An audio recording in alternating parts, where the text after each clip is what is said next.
কাজের ঠেলায় একেবারে অস্থির। বসেছে একটু বিশ্রাম করবো, তারও কোনো উপায় নেই। বর্দার সব কাজে বাড়াবাড়ি। বোনের বিয়েতে গ্রাম শুদ্ধ লোককে খাওয়াতে হবে। এত এত কেন রে বাবা? অবস্থা বুঝে ব্যবস্থা করলেই তো ভালো।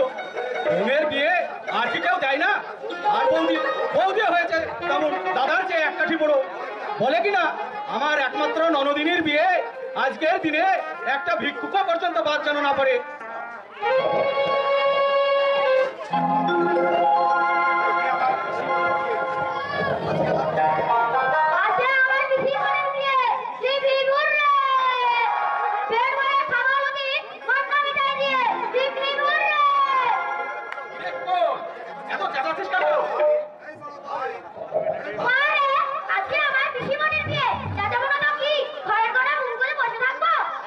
না রে না, আজ মুখ বুঝে থাকবি কেন? আজকের দিনে তোরই তো সব থেকে আনন্দ হওয়ার কথা। তা হ্যাঁ রে, তোর হাতে ওটা কি?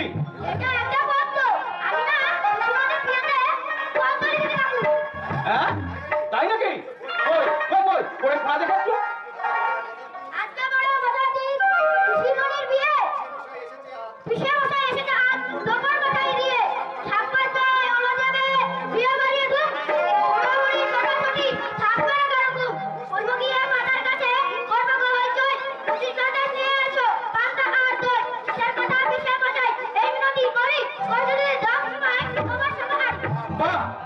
দারুণ হয়েছে। তবে তার যে তোরে বড় বেশি ভালো লাগছে তোর এই হাসি ভরা সুন্দর মুখখানি দেখে।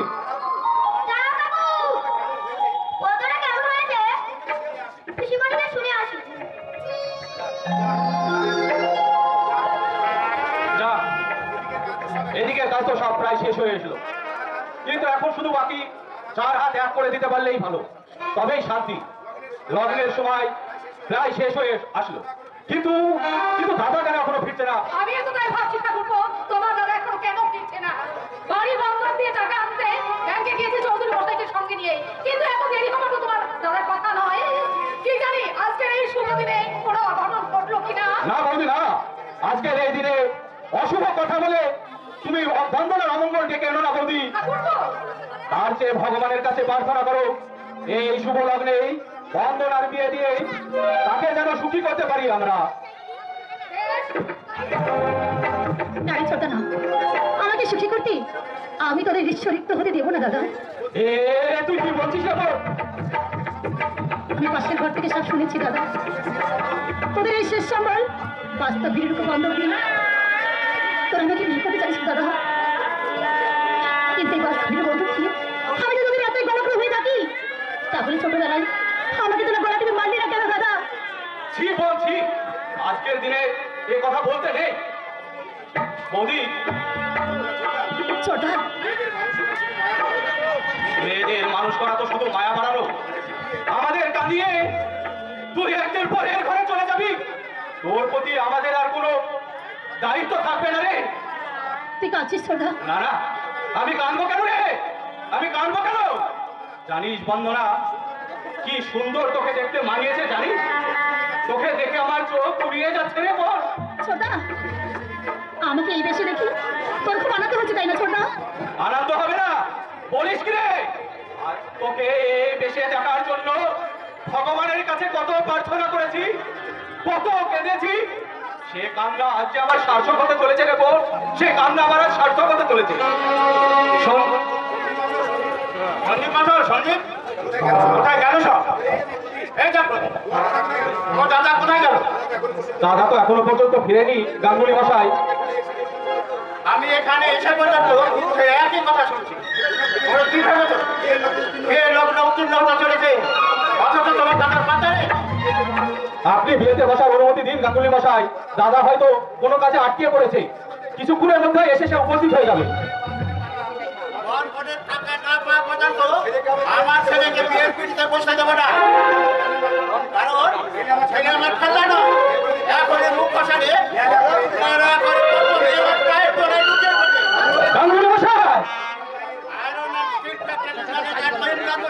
তোমার বোনকে যে করে ঘরে নিয়ে যেতে এসেছে এটাই তোমাদের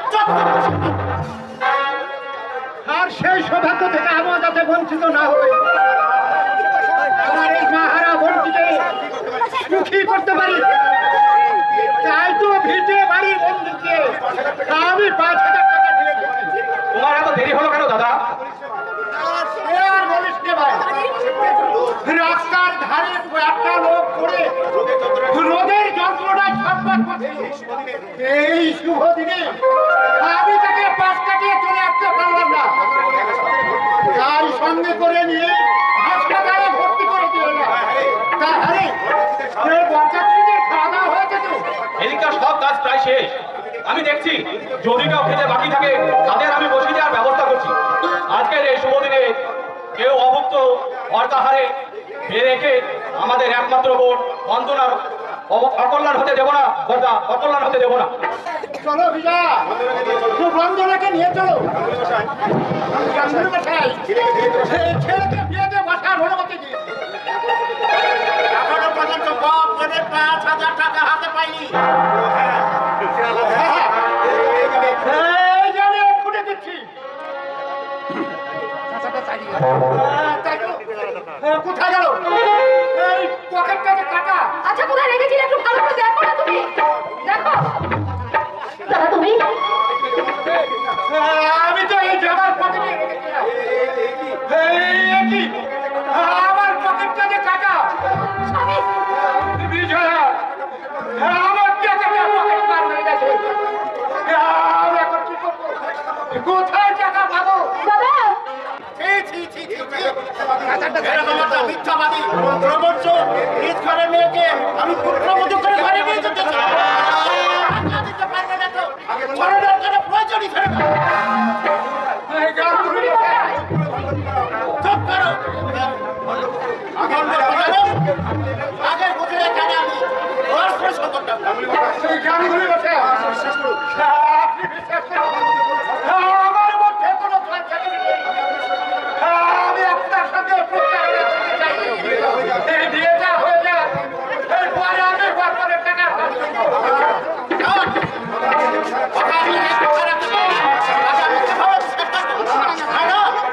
এবারে মেয়ে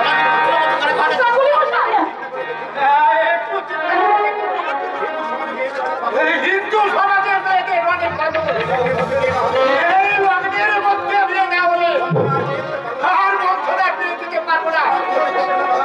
এই সবাই বলবে এই বন্ধুরা কে কি বলবে আর না বলবে তাতে নরেন্দ্র মোদীর প্রয়োজন নেই। এই গানগুলি বসে যদি বন্ধুরা আমার মন না হয়ে আপনার মেয়ে তাহলে আপনি কি করছেন? এই দিতে না বললে আমি তাকে বিষ খাইয়ে মারতাম। এই করে সব ফিরে চল, হবে না। গানগুলি হচ্ছে এত বড় বিপদ আপনি হবেন না।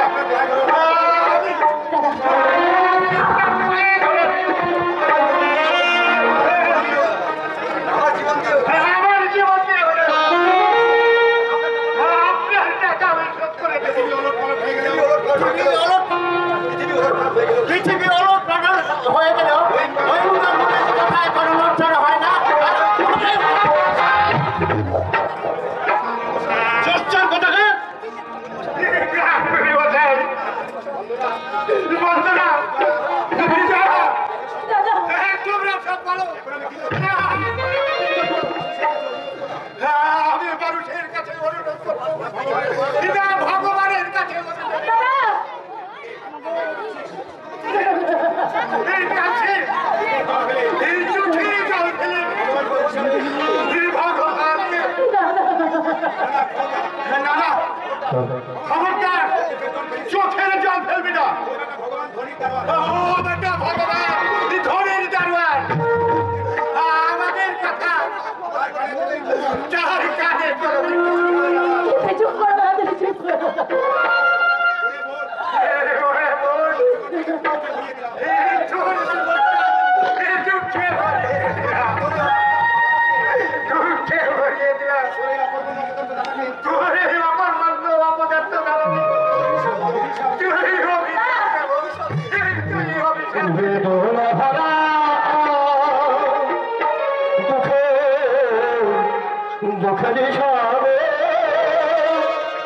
হবে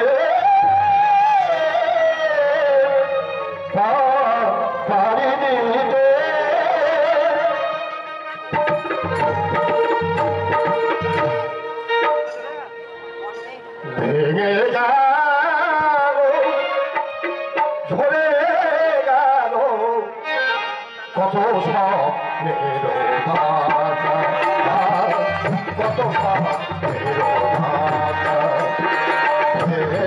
ভাষা চলে গেল, কত স্বপ্নের ভাষা, কত স্বপ্নের ভাষা শেষ হবে অচির গায়ে, শেষ হবে অচির গায়ে, প্রভু হবার করে আশা, প্রভু হবার করে আশা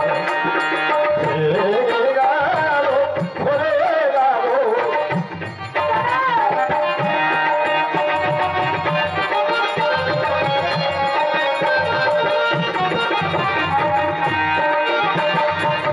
কত সাত ছিল, ছিল যে মন, ছিল যে কত বাসনা, কত সাত ছিল, ছিল যে মন, ছিল যে কত বাসনা, পৃথিবীর বিধানে ভেঙে গেল সব, পৃথিবীর বিধানে ভেঙে গেল সব, ভেঙে গেল নিরাশা, হয়ে গেল নিরাশা,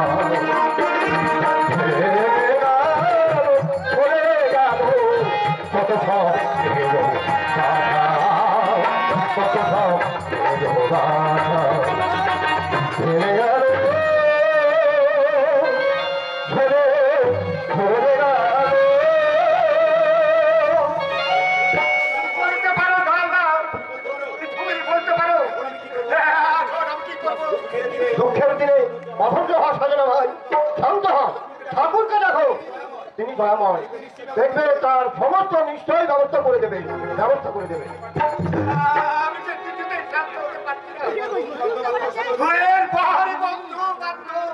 আত্মীয় স্বজন,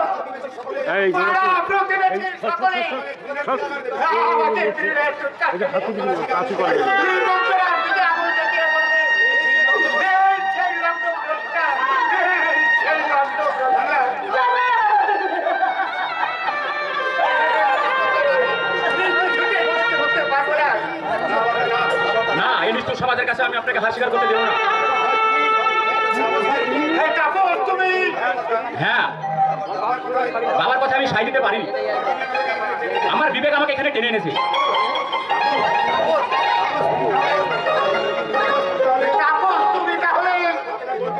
আমি বদনাকে বিয়ে করবো। তুমি কি বলছো? কিন্তু তোমার বাবা যদি বিয়ে আমি করবো, বাবা গ্রহণ করুক আর নাই করুক তাতে আমার কিছু যায় আসে না। তাছাড়া দুটো হাত যখন আছে তখন এই বিশাল পৃথিবীতে আমাদের দুজনের অন্যের সংস্থান নিষ্ঠা করতে পারবো।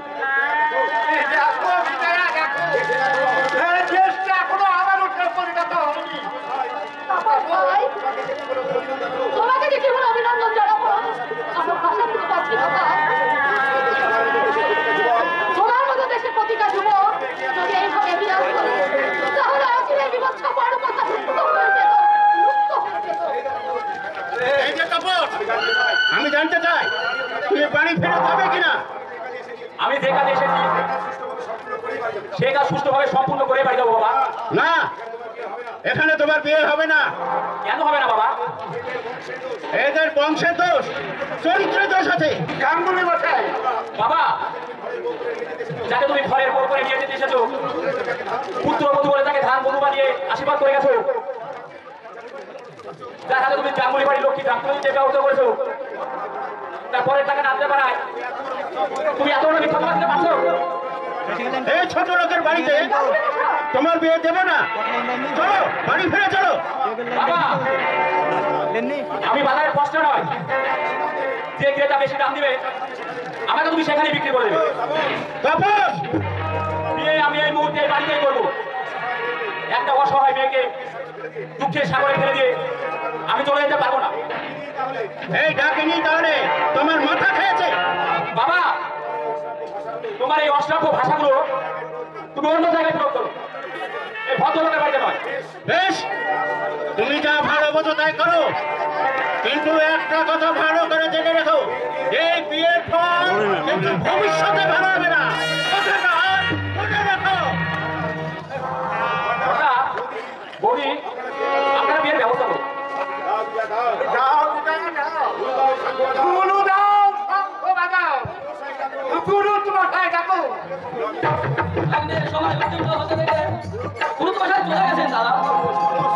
মানুষ, তুই আছিস ভাই? ওদিকে দাঁড়িয়ে আমি কি যেতে পারি? নাও দাদা নাও। পুরো মশাইকে চলে যেতে দেখে আমি গরম ডালা থেকে সিঁদুর কৌটো নিয়ে তুমি সিঁদুর পরিয়ে দাও। আর আমি সেই স্বর্গীয় দৃশ্যটা আমার এই ক্যামেরায় বন্দি করে রাখি। কিন্তু না না, কোনো কিন্তু নয় দাদা। পুরো মশাই এই সব তো লোক দেখানো মাত্র। মনের মিলনই তো সবচেয়ে বড় মিলন। বেশ, তবে তাই হোক। সাক্ষী থাকে এই নীরব পৃথিবী, সাক্ষী থাক আকাশের তারা, সাক্ষী থাক পূজনীয় দাদা বৌদি, সাক্ষী থাক ফুলের মতো পবিত্র আমার ভাই মানুষ। বন্দনা, তোমার সিঁথিতে আমি সিঁদুর পরে দিলাম। আজ থেকে তুমি আমার সহধর্মিনী। ওয়ান্ডারফুল। দেখি ওদি দেখি। এই পাশে একটু দাঁড়াও তো। বাহ, চমৎকার চমৎকার। চলো ভাই চলো, এবার মধু জমিনি চলো। না বলছি না, আমাদের বংশের কথা অনুযায়ী সূর্যোদয়ের পূর্বে নব দম্পতিকে ঘরে যেতে হয়। তাই দাদা বৌদিকে আমি এখনই নিয়ে যাবো। বাইরে গাড়ি দাঁড়িয়ে আছে, তাড়াতাড়ি এসো দাদা, তাড়াতাড়ি এসো।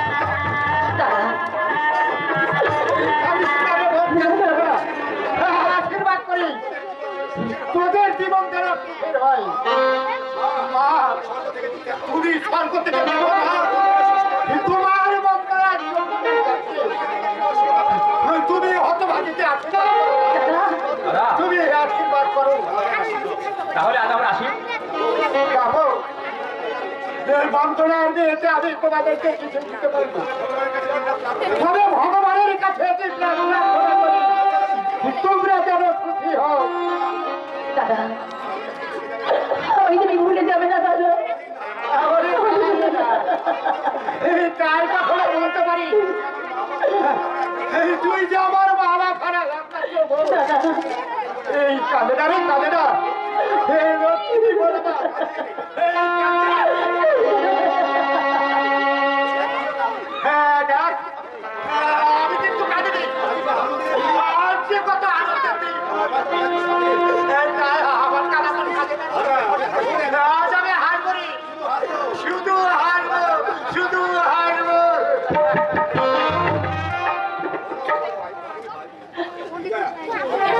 বন্ধু আমার বড় অভিমানী ভাই, ছোট থেকে বাবা মার স্নেহ কি তাও জানে না। হাতে পাখিকে তুমি নিজের মতো করে করে নিও। আপনাদের কোনো চিন্তা করতে হবে না বৌদি, চলো বন্দনা। এসো ভাই এসো, মা বাবার ছবিতে প্রণাম করে নেবে। এসো। বেশ, চলো।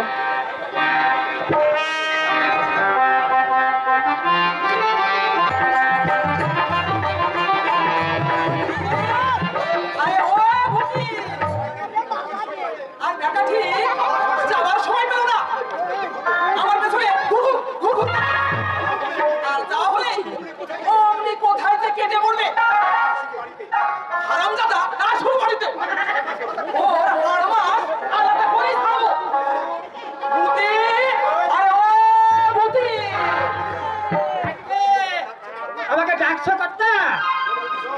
আরে শোন ভূতি শোন, আর এই বাড়িতে থাকতে হলে আমার কাছে এই সব সময় থাকতে হবে। এই, তোর পারবি কিনা? আগে না কর্তা, আমি পারুম না।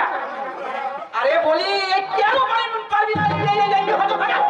এই আমাকে ভূতি নামে ডাকলেই আমি কোনো কথাই শুনতে পারবো না। আরে বেশ বেশ বাবা বেশ, তা না হয় এবার তোকে পতি নামেই রাখবো। ভূতি নামে নাই, ভূতি নামে নাই। আরে তবে ডাকবো কি নামে রে হতভাগা? এই আগে আমার নাম হচ্ছে ভূপতি, এই ভূপতি নামেই ডাকবেন। ভূপতি, বাবা, এত বড় নাম কি মনে রাখা যায়? তা বাবা, একটু কেটে ছেটে একটু ছোট করতে পারিস নি? আমার স্বর্গীয় বাবা মা নাম দিয়ে গেছে, তা কখন আমি কেটে ছোট করতে পারি? তাহলে যে তাদের ছোট করা হবে। না, এ বাবা ভূপতি, তোর বাবার নামটা যেন কি ছিল? আগে আমার বাবার নাম হচ্ছে শ্রী থুরি ঈশ্বর নির্বাচী সরকার, আর তার বাবার নাম শ্রীযুক্ত, না না ঈশ্বর শ্রীপতি শর্মা, আর তার বাবার নাম হচ্ছে থাক বাবা থাক, খুব হয়েছে। তোর ওই চোদ্দ পুরুষের নাম আর বলতে হবে না। বাবা বাবা ভূপতি, এদিকে যে আমার শ্বশুর শ্বশুর কোথায় কর্তা, কোথায়? বাইরে বাইরে। আরে নাই না, ওখানে নয়। আরে কি কবরে? আরে আরে ওখানে নয়। কর্তা, এই শুনবে? দাঁড়াও, আমি একটু হাত বুলিয়ে দিচ্ছি। আরে বলি ওখানে নয়। জানিস এ মাথায় চুলে চুলে তাই বলো, মাথা চুলে ওই মাথা ফসা করছে, তাই না? এই 1 2 এই 3। আরে পাঁচি নচ্ছার হারামজাদা নাচবে। ওই রকম একটু আগে করতা, তোমার কোনো চিন্তা নেই। তুমি দেখে নিও, এই 2-4 দিনের মধ্যে আমি তোমার সব চুল তুলে ফর্সা করে দেবো। বলি তারপর এই মেয়েরা পছন্দ করবে না? আরে করবে না মানে? তুমি দেখে নিও, তোমার মেয়েরা পেছনে শুধু দিন রাত ঘুরঘুর ঘুরঘুর। আরে বলছি করবে তো? তুমি ঠিক হ্যাঁ গো কর্তা, হ্যাঁ, তুমি দেখে নিও, তা নইলে আমার নামটা পাল্টে দিও। বাবা ভূপতি, তোর মুখে ফুল চন্দন করুক।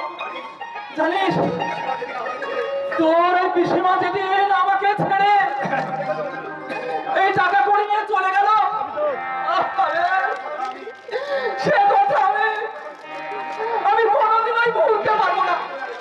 কেঁদো না কর্তা, কেঁদো না। তোমার চোখের জল দেখে এক্ষুনি আমার চোখে জল চলে আসবে। দুজনে কাঁদলে শেষে বন্যা হয়ে যাবে।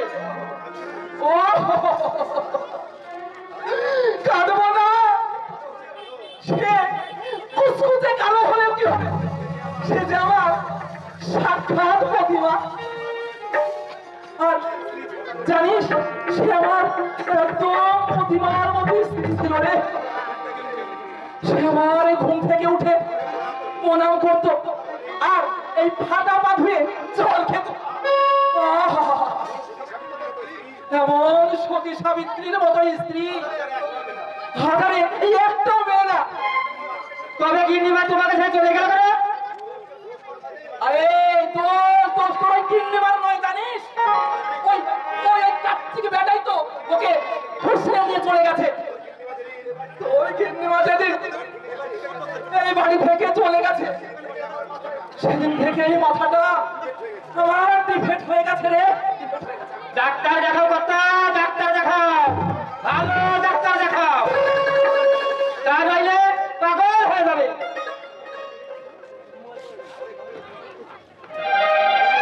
না দেখিয়া বার নেই, ডাক্তারকে দেখাবো।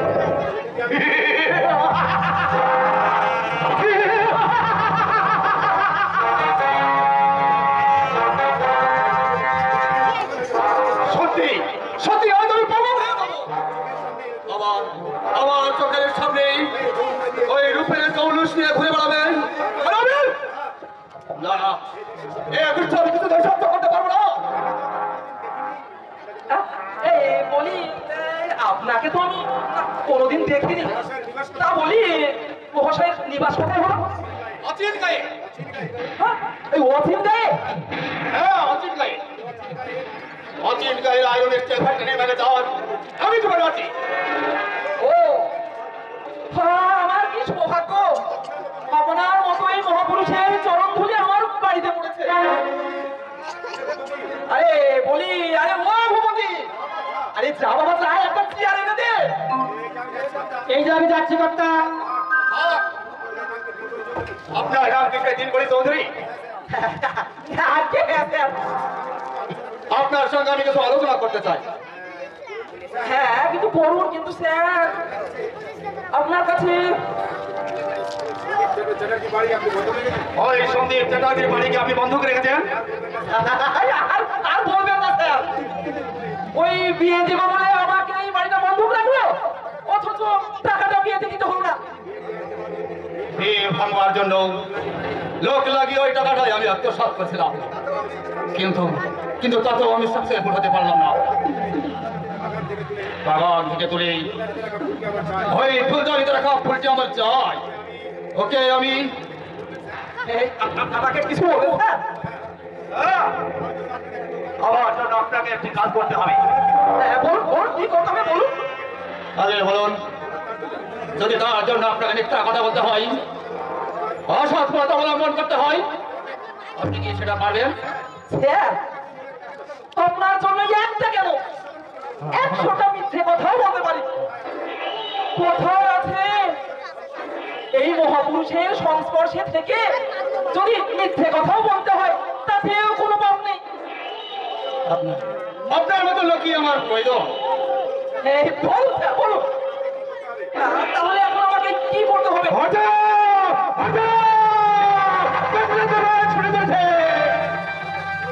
ঠিক আছে, ওই কে আসছি এখন থাক। আমি দিল্লি থেকে ফিরে এসে আপনাকে আপনাকে কোন পথে চলতে হবে সমস্ত প্ল্যান আপনাকে বুঝিয়ে দেব, আর আপনি সেই মতেই চলবেন। এখন আমি চলি। এই অধমের বাড়িতে আবার পায়ে ধুলো দিবেন স্যার?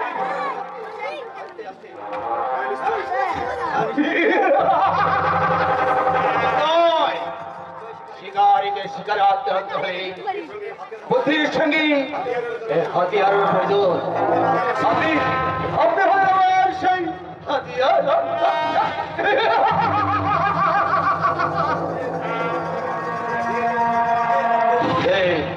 যে রূপ যৌবন আমাকে পাগল করে তুলেছে, তার জন্য আমি দৃষ্টান্ত।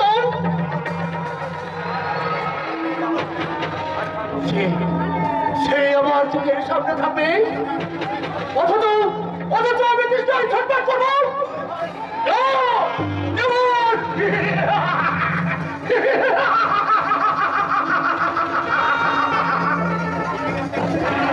ইংরেজিতে কি বললো কথা? ওসব তুই বুঝবি না রে, বহুত টাকা। তুমি ঠিক বলেছো, ওসব বাবুদের কথা তুমি কিছুই বুঝবে না। ওরা দিনকে নামাজ আর নাচগানি করে, আর সেই সঙ্গে এই বিষাক্ত পৃথিবীর তাবুকের দল নিজেদের স্বার্থ সিদ্ধির জন্য মেয়েদের ধর্ম বিসর্জন দিয়ে ওই সব কুচকি নিষ্ঠুর প্রতিহিংসা করার হাতে হাত মিলিয়ে সমাজকে ধ্বংসের পথে ঠেলে দিচ্ছে। ও কাকা, এটা কি ঘেরে বেড়ায় ভূত? ও বাবা, ও বাবা, হতভাগা, হতভাগা। এই উচ্ছেদ হয়ে গেছে একেবারে। না, এই দেশটা পাগল গুন্ডা একদম রসা চলে গেছে। চোর গুন্ডা পাগল। আরে ওই কি হলো? আসছো কেন? তোমাদের মতো মহাপুরুষের কথা শুনে চোর গুন্ডা পাগলের কথা আমি সব কথা শুনে তোমার হাসি পাচ্ছে।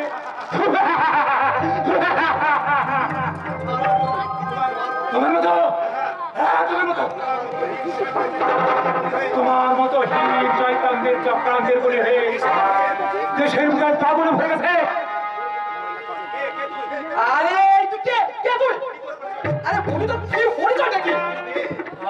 আমি কে? আমাকে মনে করতে দাও। আমি ভুলে গেছি। আজও পৃথিবী আজও কান্দ কারখানা থেকে আমি কে কি আমার পরিচয় সব ভুলে গেছি। আশ্চর্য! আরে বলি এই কোথায় থাকিস তুই? ওই যে গাছতলায়। গাছতলায়? হ্যাঁ গো, মানুষ বড় বিশ্বাসঘাতক, সুযোগ পেলে বুকে ছবি বসাবে, তাই তো মানুষের বাড়িতে আশ্রয় জানিয়ে আমি আমি ওই গাছতলায় আশ্রয় নিব। ওরা ওরা আমাকে খুব ভালোবাসে। সারাদিন ঘুরে ঘুরে ক্লান্ত হয়ে যখন আমি আমার অবসন্ন দেহটাকে নিয়ে ওই গাছের তলায় গিয়ে বসি, ওরা তখন ওরা ওদের স্নেহ শীতল বাতাস দিয়ে আমার সারা শরীরটা জুড়ে দেয়, আমাকে আমাকে ঘুম পড়িয়ে দেয়। আর ছাত্র ঝড়ের মতো বৃষ্টির ধারা থেকে বাঁচাবার যথাসাধ্য চেষ্টা করে। ওরাই তো আমার সুখ দুঃখের সাথী গো। এই এই এই বাবা তুমি তো কি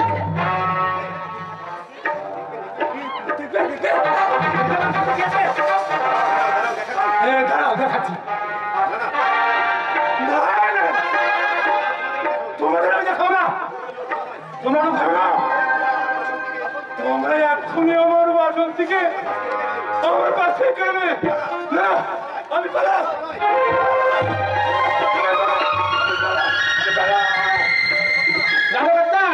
বেটা মনে হয় সত্যিই ভূত।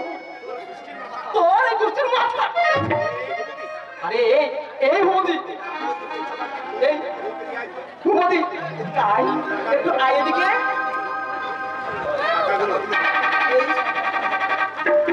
টাকাগুলো ওই পেঁচু বান্ধির বউকে দিয়ে আসবি। আর খবরদার বেশি দেরি করবি না, আমি যাই, রেডি হতে হবে।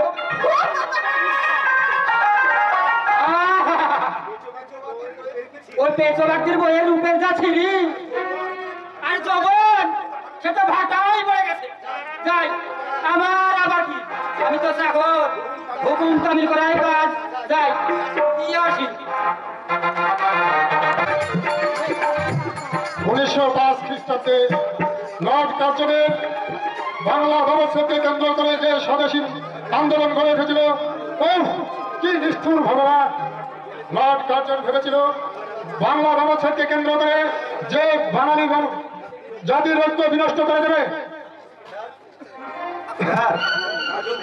কার্জন ভেবেছিল বাঙালি খুব শান্ত, কিন্তু কার্জন এটা জানতো না বাঙালি যদি একজোট হয়ে রুখে দাঁড়ায় তাহলে কয়েক শত কার্জনকে ভারতের বুকে চিরদিনের ঘুম পাড়িয়ে দেবে।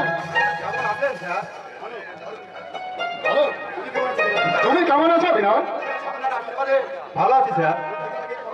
কলকাতা থেকে কবে ফিরলে? কাল রাত্রে ফিরেছি। আজ আবার ফিরে যাচ্ছ নাকি? না স্যার, কলকাতা থাকবো না। জনবহুল শহরে বিষাক্ত পরিবেশে আমার দম বন্ধ হয়ে আসছে। এবার এখানেই ছায়া ঘেরা সোনার পল্লিকায় থাকছি। এই জন্মভূমি ছেড়ে কোথাও যাবো না। তাতে তো তোমার পড়াশোনার অনেক অসুবিধা হবে। হ্যাঁ, আপনিই তো বলেছিলেন বিনয় ডিগ্রির চেয়ে মহাসত্ব বড়। আমি সেই কথা জীবনে ভুলবো না স্যার। এমএ রেজাল্ট বেরিয়ে গেলে আমি আর ভুলবো না।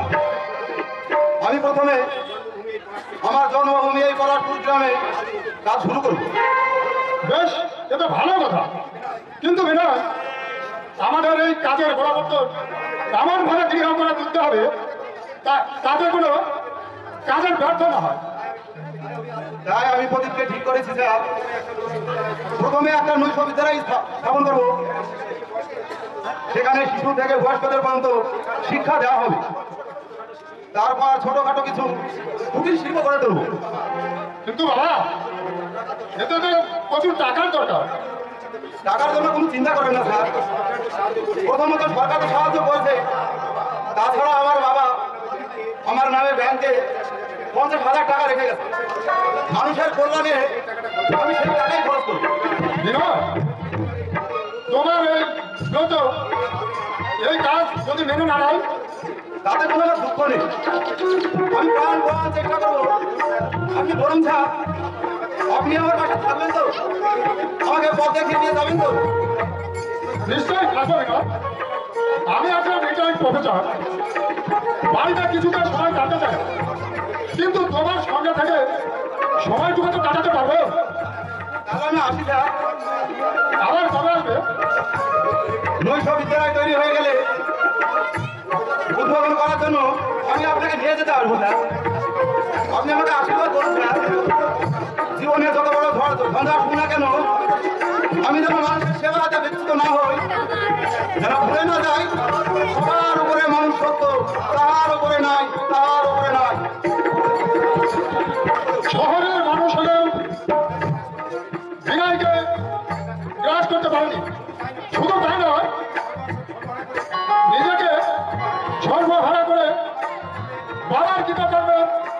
প্রতিষ্ঠিত করে গেছে। সত্যিই আজকের দিনে এই দৃষ্টান্ত সমাজের বিরোধ।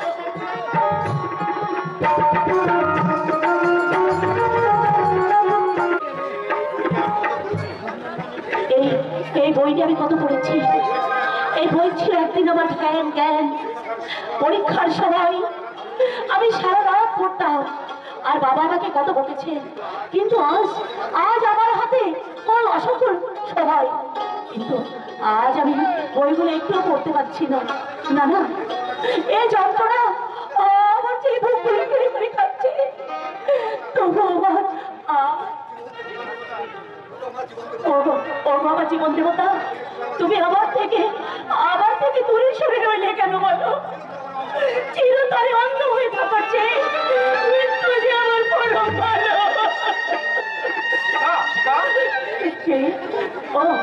ও তুমি কি ব্যাপার? না মানে ও বুঝেছি, আসলে যদি আসতে পারিনি বলে নিশ্চয়ই রাগ করেছো। না না, আমি রাগ করবো কেন? তাছাড়া কি আমার কাছে তোমার নাম সরকার প্রদীপটা। শিখা, হ্যাঁ, আর তুমি একথা বলছো কেন শিখা? আমি চাই না আমার সঙ্গে তুমি জড়িয়ে তোমার জীবনটা মর্মহীন হয়ে যায়। তাহলে আমাদের এতদিনের প্রেম ভালোবাসা সব তাহলে মিথ্যা। কিন্তু আমি যে অন্ধ, চোখে আমি একটু দেখতে পাই না। আমি তো সব জেনে শুনেই তোমাকে স্বীকার করেছি শিখা। প্রদীপটা, শিখা, নদী সাগরের মাঝে এসে হাজার চেষ্টা করলেও সে তার গতি বদলাতে পারে না শিখা। প্রদীপটা, কিন্তু কোনো কিন্তু নেই শিখা। ভেবে দেখো তো আমাদের সেই অতীতের দিনগুলোর কথা। কলেজের পাশেই কৃষ্ণচূড়ার গাছের তলায় বসে ভবিষ্যতে আমরা নির্বাধার স্বপ্নে বিভোর হয়ে থাকতাম। আমার চোখে একটু জল আসলেই, তুমি জলের ধারা আসলেই তুমি চুপ করো প্রদীপটা, তুমি চুপ করো। ও অতীতে যা ঘটে গেছে আমার সামনে অতীত দিয়ে কিছু বললো না। কথা বড় বেশি মনে পড়ে, ফিরে আসা সেদিনের কথা বড় বেশি মনে পড়ে। মধুর মধুর স্মৃতিগুলো রক্ত ছড়ায় এই অন্তরে, ফিরে আসা সেদিনের কথা বড় বেশি মনে পড়ে। মধুর মধুর স্মৃতিগুলো রক্ত ছড়ায় এই অন্তরে, ফিরে আসা সেদিনের কথা বড় বেশি মনে পড়ে।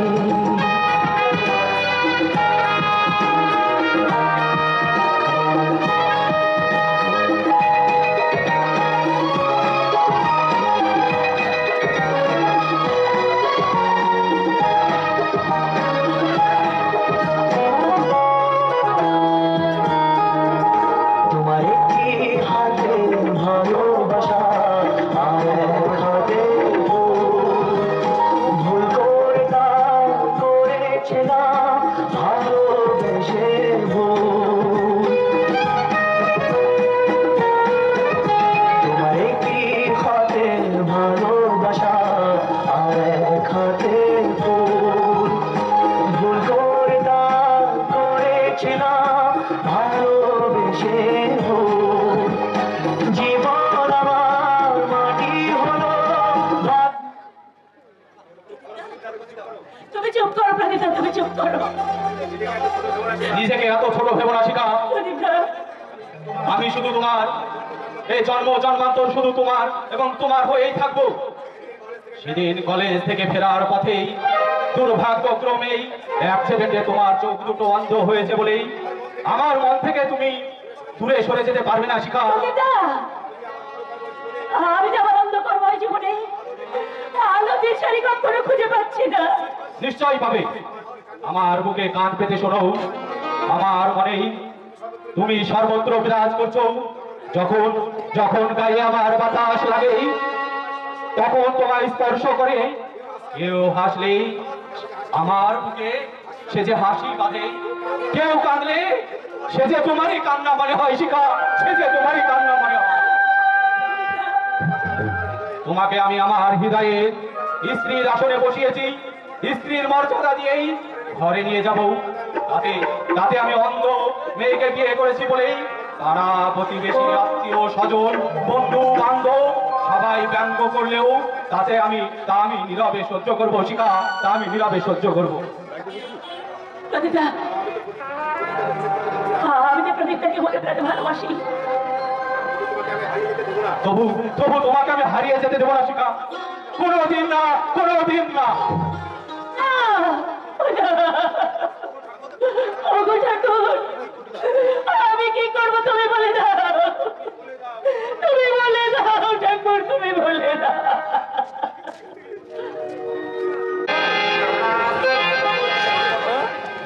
বেটাদের আমি পথে বসাবো, প্রোডাকশন কম করে আমাকে বলে কেন বোনাস দিতে হবে। মুখের কথায় যদি কাজ না হয় তাহলে কারখানা বন্ধ করে দিতে আমি বাধ্য হব। বেটারা ভেবেছে কি আমাকে হুমকি দেয় বোনাস দিতে হবে, তা না হলে স্ট্রাইক হবে। বেটারা এত সাহস পেলে কোথায়? ইউনিয়ন আমাদের সাহস করছে বাবা। ইউনিয়ন? হ্যাঁ বাবা, যে শ্রমিকরাও আমাদের মুখের উপর কথা বলতে পারতো না, সেই শ্রমিকরা আজ আপনাকে কত কথা বলতে দ্বিধা করছে না। ও বেটারা তাহলে অনেক দূরে গিয়েছে। ইউনিয়নের এই শ্রমিকদের মধ্যেই একটা বিষাক্ত পরিবেশের সৃষ্টি হয়েছে বাবা। বিদ্রোহের দ্বারা ওদের রন্ধ্রে রন্ধ্রে প্রবেশ করছে। কঠোর হাতে ওদের বিদ্রোহ বন্ধ করার ব্যবস্থা করো। আমি মনে রেখো, বীর গাছকে বাঁচিয়ে রেখে মনে পড়ে একদিন সেই বীজ ফল আমাদের খেতে হবে। না মা, আপনি তাপসের গতির উপর একটু লক্ষ্য রাখুন। কেন? তাপস আবার কি করেছে? শ্রমিকদের বিদ্রোহের নেতৃত্ব দিচ্ছে। শুধু তাই নয় বাবা, তাপস ওদের ইউনিয়নের লিডার। আর কি করলে? তাপস ওদের ইউনিয়নের লিডার? হ্যাঁ মামা, ওই তাপস ওই শ্রমিকদের বস্তিতে গিয়েই ওই ছোট লোকগুলোর সঙ্গেই সে অবৈধভাবে মেলামেশা করে। শুধু তাই নয় মামা, ওদের সাথে একসঙ্গে বসেই ও খেতেও দিবাদ করে না। তাপস এত নিচে নেমে গেছে? আপনার মান সম্মান ও পরিপতি আজ ধ্বংস হতে চলেছে। তাছাড়া তাপসের কথাই ওই শ্রমিকরা উঠে বসে। তাপসকে তারা দেবতার মতো শ্রদ্ধা করে। নিজে ছেলে সেও আমাকে বেইমানি করতে পারে, বলতে পারো আমি? এখন আমি কি করবো? তাপসকে আপনি কলকাতায় পাঠিয়ে দিন বাবা, সেখানে গিয়ে ও পড়াশোনা করুক। এখানে থাকলেই শ্রমিকদের মধ্যে যে বিদ্রোহের দানা পড়ে উঠেছে তা মাথা চাড়া দিয়ে উঠবে। হয়তো এমন একদিন আসবেই এই স্টিল ফ্যাক্টরি আর তার কোনো অস্তিত্বই থাকবে না। যে আগুন জ্বলছে তার শুরুতেই নিভে না দিলেই তার লিলিহানের অগ্নি শিখায় একদিন এই সর্বোচ্চ গ্রাস করে। সেই দিন দিশেহারা হয়ে আপনি আপনি হাজার চেষ্টা করলেও পথ কোনোদিন খুঁজে পাবেন না, পথ কোনোদিন খুঁজে পাবেন না বাবা। তাই তো অমিত কি বলে গেল? তারে তাপস দিন দিন আমার অবস্থা হয়ে উঠেছে। ভেবেছে আমি দুর্বল, কিন্তু না, প্রয়োজনে কঠিন ভয়ঙ্কর হতে পারি। এখন থেকে তাপসের অতত্ব পড়ার উপর প্রতিরোধ করতে না পারলে ভবিষ্যতে হয়তো আমাকে পথে বসতে হতে পারে। বাবা, আপনার ওষুধ খাওয়ার সময় হয়ে গেছে, আপনি ওষুধটা খেয়ে নিন। তুমি কেন? নেপাল কোথায়? নেপাল তো বাজারে গেছে। তুমি কি ভেবেছো তোমার হাতে আমি ওষুধ খাবো? না মানে? যাও, আমার চোখের সামনে থেকে তুমি চলে যাও। বাবা, তুমি আমার কোনোদিন আমার সামনে আসবে না। বাবা, আমি কোনো অপরাধ করিনি বাবা। তুমি না করলেও তোমার বাবা করেছে, সে আমাকে ঠকিয়েছে। সেই বংশের মেয়ে তুমি, বাড়িতে আছো, এতে করতে পারছো, এটাই তোমার পক্ষে যথেষ্ট। এর বেশি আমার কাছে কিছু একটা লিস্ট আমি কোনোদিন বন্ধু মনে করি। আমি নিচু ঘরের মেয়ে, আমার দ্বারা চঞ্চল। বারবারই অপমান আমি যে সহ্য করতে পারছি নারীদের পরম স্বর্গ এই শ্বশুর ঘর। তাই তো শ্বশুর ঘরে থেকেও আমি তো শ্বশুরের সেবা করতে পারছি না। কিন্তু আমার নারী জাতির কলঙ্ক। ওগো ঠাকুর, আমি আর পারছি না। এই জীবন যাত্রা থেকে আমায় যে রক্ষা দিতে হবে ঠাকুর। হ্যালো বৌদি, তোমার চোখে জল গেল? কি হয়েছে বৌদি? না মানে থাক, আর বলতে হবে না, আমি বুঝাচ্ছি। তুমি কি বলেছো ঠাকুর? দাদার মুহূর্তে রদর্শনে তুমি অস্থির হয়ে পড়েছো, কিন্তু বৌদি এখনই তাই এত অস্থির হলে চলবে না। তুমি যা ভাবছো তা নয় ঠাকুর। না না, আমার চোখকে তুমি ফাঁকি দিতে পারবে না বৌদি। আর দাদারা দেখছি কোনো বিচার বুদ্ধি নেই। আসুক আজ বাড়িতে, আচ্ছা করে বলবো। তুমি কি বলবে ঠাকুর? বলবো এই বাইরে বাইরে যদি বেরোবে তাহলে বিয়ে করেছিল কেন? একটা মেয়েকে কাঁদাবার তার কোনো অধিকার নেই। আমার কাজে হয়ে গেছে। ওটা তোমার মুখের কথা বৌদি, ওটা অন্তরের কথা নয়। তুমি কি করে বুঝলে? আখি ভরা জল আর ব্যথা তোর মুখ দেখে কারো কি বুঝতে বাকি থাকে বৌদি? বাহ, তুমি তো তাহলে অন্তর্জামী। তা এ বয়সে কতটা মেয়ে অন্তরের কথা বুঝেছো তুমি? সেই সৌভাগ্য আমার হয়নি বৌদি। ও, তুমি কিছুই জানো না, একেবারে কচি খোকা। খোকা? হ্যাঁ বৌদি, জানো মা বাবা আমাকে খোকা বলে ডাকতো। কাছে গেলে কোলে তুলে নিয়ে খোকন সোনা মানিক বলে আমার মুখটা চৌতে ভরিয়ে দিল। আর আজ তোমার মুখে খোকা ডাক শুনে আমার মায়ের কথা মনে পড়ে গেল। সেই অনেকদিন আগের কথা বৌদি, আমি যখন 7 বছরে একদিন স্কুল থেকে ফিরে দেখি দাদা দরজার পাশে দাঁড়িয়ে কাঁদছে। বাড়ির ভেতরে লোকে লোকারণ্য, মেঝের ওপর মা শুয়ে আছে। আমি কাছে গিয়ে মা মা বলে ডাকলাম, কিন্তু মা আমার ডাকে সাড়া দিল না। মা মা আমার খেতে দিয়েছে, তুমি আমাকে খেতে দিলে চলো মা। তুমি চুপ করো। ফুলের মালা দিয়ে সাজিয়ে নতুন লাল পেড়ে শাড়ি পরিয়ে প্রতিবেশীরা মাকে নিয়ে শ্মশানে চলে গেল। আর আমিও দাদার পেছনে পেছনে শ্মশানে গেলাম। চিতার ওপরে কাঠ সাজিয়ে মাকে শোয়ানো হলো। দাদা মায়ের হাসি ভরা মুখে আগুন দিতে চিতা দাও দাও করছে। আমিও চিৎকার করলাম মা। প্রতিবেশীরা আমার হাত ধরে বাড়িতে নিয়ে। তারপর আমি কত কেঁদেছি। এই স্কুল থেকে ফেরার পথে এই শ্মশানে গিয়ে মা মা বলে কত ডেকেছি। দাদাকে বারবার জিজ্ঞেস করেছি, দাদা মা কবে আসবে? দাদার সহজ আমার চোখের জল মুছে আমাকে সান্ত্বনা দিয়ে নিজেও নীরবে নিবৃতে কেঁদেছি। মা তো সবার চিরদিন বেঁচে থাকি না। কেন আমি তাই বুঝেছি বৌদি, আর তার সঙ্গে এটাও বুঝেছি যার মা নেই তার মতো হতভাগা মনে হয় এই পৃথিবীতে আর কেউ নেই বৌদি, আর কেউ নেই। তুমি এই বাড়িতে আসার পর আমার মায়ের স্থান অনেকটা পূর্ণ হয়েছে বৌদি। আমি তোমার মধ্যে আমার ওই হারানো মাকে ফিরে পেয়েছি বৌদি। তোমার এই স্নেহ ভালোবাসা থেকে এই অধমকে যেন কোনোদিন সরিয়ে রেখো না বৌদি, সরিয়ে না। আজ তোমরা আছো বলে আমি এখনো বেঁচে আছি। জীবনে চলার পথে যদি কোনো ভুল করে থাকি বৌদি, সেই ভুল ভাবিয়ে মাতৃ স্নেহে আদর করে বুকে টেনে নিও বৌদি, বুকে টেনে নিও।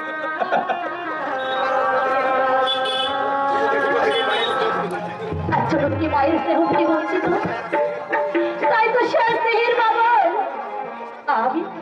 আমি যথাসাধ্য চেষ্টা করবো ঠাকুর তোমার এই মাতৃহারা ক্ষতস্থানে হারে বলে দিয়ে তোমার এই ব্যক্তিগত জীবনটাকে আমি সুন্দর করে সাজিয়ে দেবো ঠাকুর। আরে কোথায় গেলি রে? ও দাদা, তুমি এসেছো দাদা? এতদিনে মনে হয় তোমাকে মনে পড়ো, তাই না দাদা? তা হ্যাঁ রে, এই না এসে কি থাকতে পারি? তা হ্যাঁ রে, কাপুর গাঙ্গুলি বাসায় ওরা সব কোথায়? উনি বাড়িতে আছে আর বাবা বাড়িতেই আছে। দাদা বৌদি রাজা সর্দা এরা কেমন আছে দাদা? হ্যাঁ রে, সবাই ভালো আছে। তবে তোর বৌদির শরীরটা খুব ভালো নেই। কেন, কি হয়েছে দাদা? মাঝে মাঝে রাত্রির দিকে জ্বর হয়। ডাক্তার দেখাচ্ছো? আরে ভয় নেই রে, কোনো ভয় নেই, তোর বৌদির কিচ্ছু হবে না। তোর বৌদির দেওটা পাথর দিয়ে বাড়া। দাদা এই না আসল কথাই বলে গেল। হ্যাঁ তাহারে তোর শ্বশুর তোকে কেমন ভালোবাসে? দাদা আমার শ্বশুর মশাই আমাকে খুবই ভালোবাসে। আমি না চাইতে আমাকে সবকে ছেড়ে দেন। এই দেখছো না আমি কত ভালো শাড়ি পরে আছি। জানো দাদা শ্বশুর মশাই আমাকে অনেক গয়না দিয়েছেন। আরে দেবে বই কি? হ্যাঁ নিশ্চয় দেবে। তুই যে এবাড়ির বড় বউ। এবারে বড় বউ হয়ে আমি তো খুব সুখী হয়েছি দাদা। টাকা পয়সা গয়না কাটি কোনো কিছুর অভাব নেই। আমার মতো সুখী মনে হয় এ পৃথিবীতে কেউ নেই দাদা। তবু তুই সুখী হয়েছিস কেন? আমি কিছুটা নিশ্চিন্ত হলাম। দাদা জানিস বন্দনা, ঘোষবাবুর ছেলে বিনয় দেশে ফিরে তোর ছোটটাকে সঙ্গে করে বারোয়ারি তলায় এবছর খুব জাঁকজমক করে এই পুজো করছি। পুজোর কদিন ওখানে থাকার জন্য তোর বৌদি আমাকে দিতে পাঠাবো। এই রে এই নিজেরই কথাতেই মত আছি। এই রে এই কিছুই তো দিতে পারিনি। এই পুজোয় এই তোর আর তাপসের জন্য কাপড় কি কেমন হয়েছে? খুব ভালো হয়েছে দাদা। তাহলে কিন্তু এসব তোমার আর কি দরকার ছিল দাদা?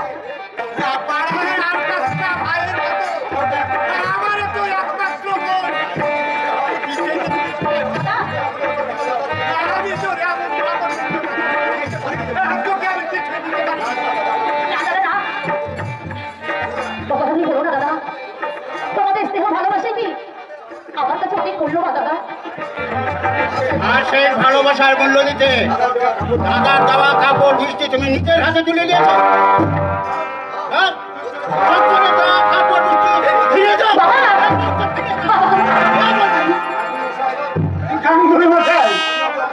আমি অপরাধী, আমাকে আপনি যা থেকে শাস্তি দিন। আপনার দেওয়ার শাস্তি আমি মাথা পেতে দেবো, কিন্তু অনেক কষ্ট করি এই বড় আশা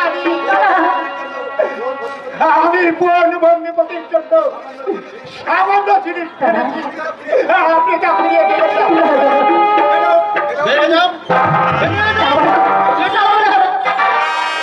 এই বাড়িতে আসতে তোমার এত লজ্জা বোধ হলো না?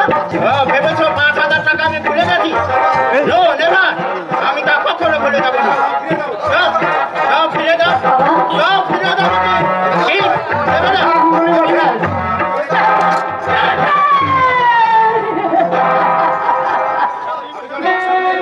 আমি যে অনেক কথা করি নিয়ে এসেছিলাম, আপনি দয়া করে এটা ফিরিয়ে গেলেন না।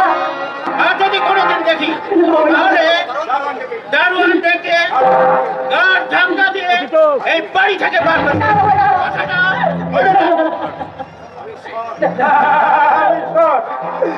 আমি আমি জানি আমার সঙ্গে আত্মীয়তা সম্পর্ক ঠিকই বলেছে।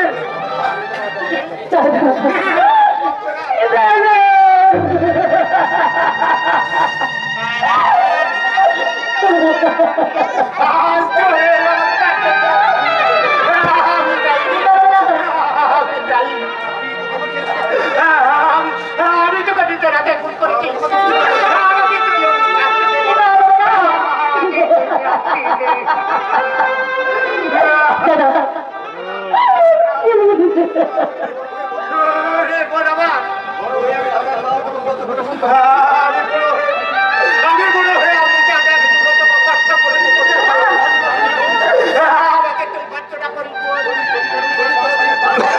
আমি যদি কোনোদিন ওই ৫,০০০ টাকা এই জোগাড় করতে পারি,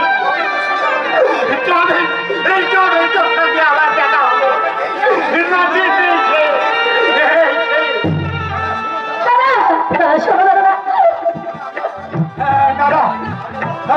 আমি একটা আমরা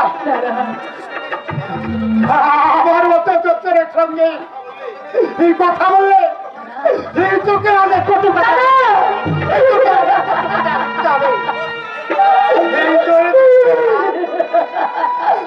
কোনোদিন যখন দিতে পারি তখন নতুন করে এই দুঃখের মাঝে আত্মঘাতী আর ছেড়ে দিতে পারো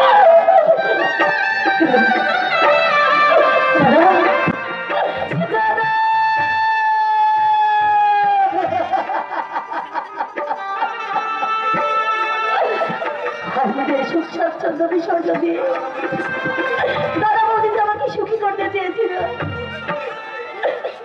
আমার বৌদি যখন শুনবি তার স্ত্রীর বন্দনা এই অবস্থার মতো হয়েছে, সে জেনে যারা কেঁদে কেঁদে মরে যাবে।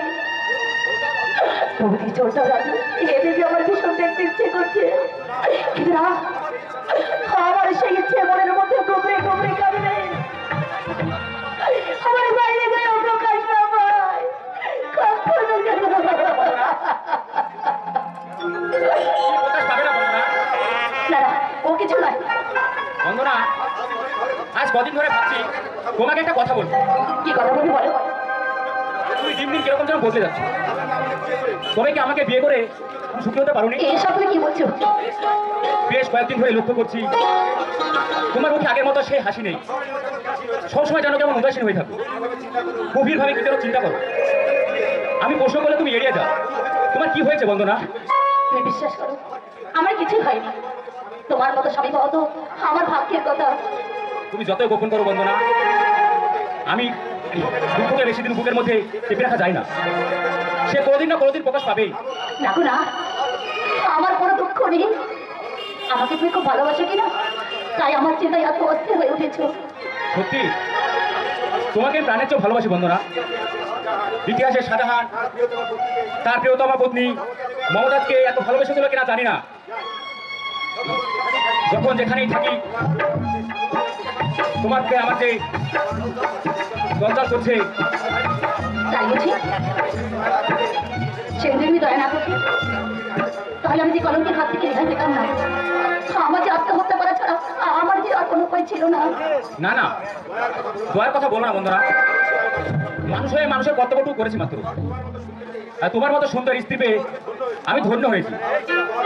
আমার চোখে তোমার মতো সুন্দর পৃথিবীতে আর কিছু নয় বন্ধনা। এই ছাড়ো, কেউ দেখে ফেলবে। ছাড়ো বলছি। আমি আমার স্ত্রীকে কি বলো?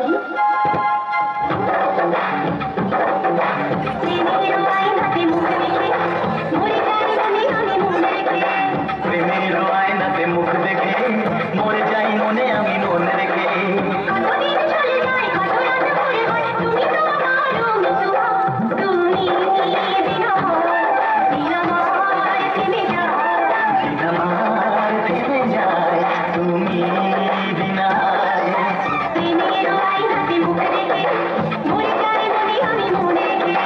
প্রেমের আয়নাতে মুখ দেখে মরে যাই মনে আমি মনে রেখে।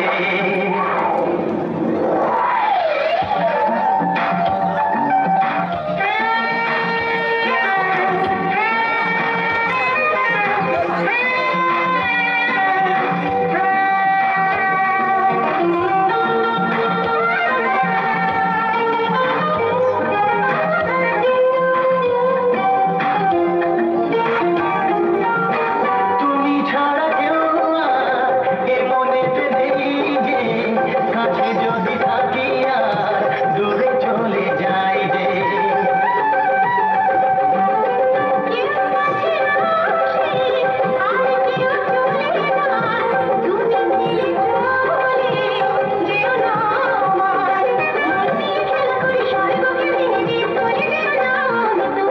তুমি বিনা দিন আমার থেমে যায়।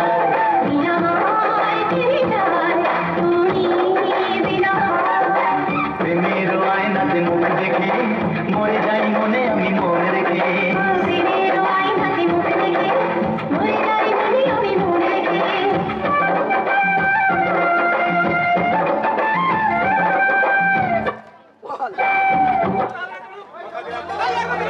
কথা দিলাম বন্ধনা, আমি আমার এই দুই বাহুকে ঠিক ঠিক এসেছে। না গো মশাই না, স্বামী কি অবস্থা রেখে মেয়েরা কি কখনো খেতে পারে? ভালো মন্দ করিও ভাববো।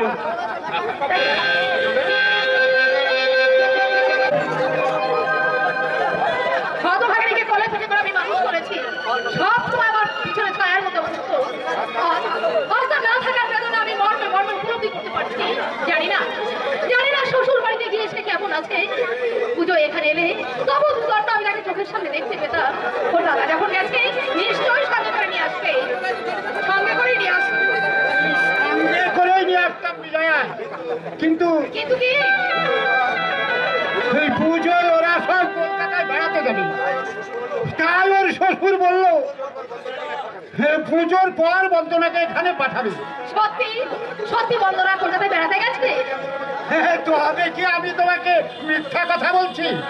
না গো না, না গো না, সে আর দক্ষিণী সন্দীপ চ্যাটার্জির বোন নয়, সে এখন অচিন গায়ে ধনী পরিবারের বউ। হতভাগী কেমন আছে বলো তো? সেখানে সকলের সঙ্গে মানিয়ে নিতে পেরেছি তো?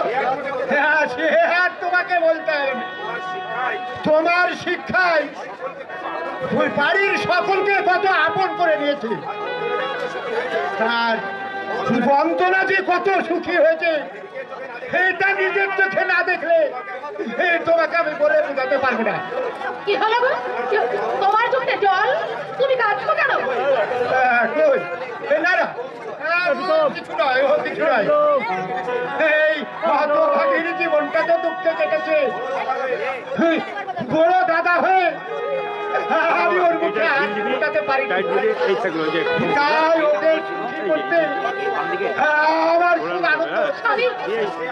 আর সেই আনন্দের মাঝে এই চোখে কখন জল এসে যাচ্ছে। চোখের জল ফেলা বলে না, আমার চোখের জল পড়লে ওই বন্ধনের অন্তর্বাদ হবে, অন্তর্বাদ হবে। বন্ধুরাকে তখন ও শ্বশুর মেনে নিয়েছে বলো? খুব ভালোবাসে তাই না?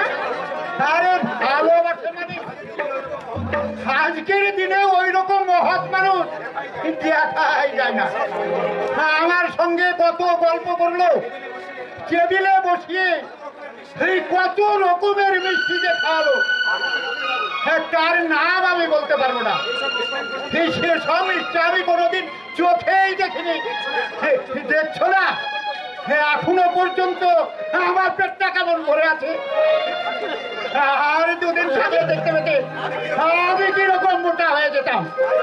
যাই হোক না কেন, হতভাগী যে সুখী হয়েছে, ওর সুখের জন্য আমি দিনরাত ঠাকুরের কাছে কত প্রার্থনা করেছি।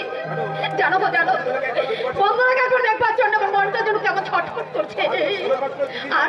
আর তো পুজোর মাত্র দুদিন বাকি, আমি পুজোর পরেই বন্দনাকে নিয়ে আসবো। বড় লোকের সঙ্গে গরিবের আত্মীয়তা সুমধুর হয় না ভাটা। আমি আড়াল থেকে সব শুনেছি। তুমি এতক্ষণ যা বলেছো সব মিথ্যা বলেছো। এই তুই এসব কি বলছিস? আরে মিথ্যে বলতে যাবো কেন?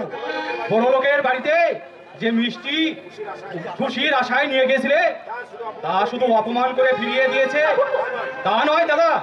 এরপর হয়তো তুমি ওই বড় লোকের বাড়িতে গেলে তোমার চোর অপবাদ দিয়ে তোমাকে গলা ধাক্কা দিয়ে ওই বাড়ি থেকে বের করে দেবে।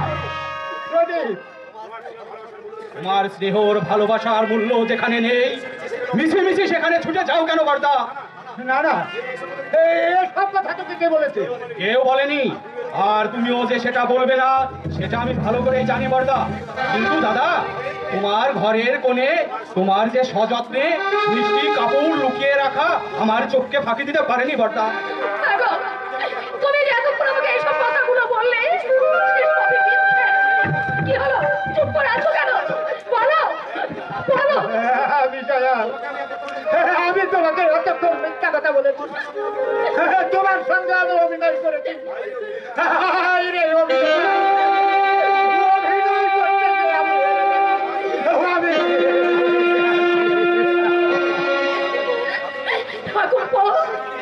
সব থেকে আমার বন্ধুরা সুখী হয়নি ভাই।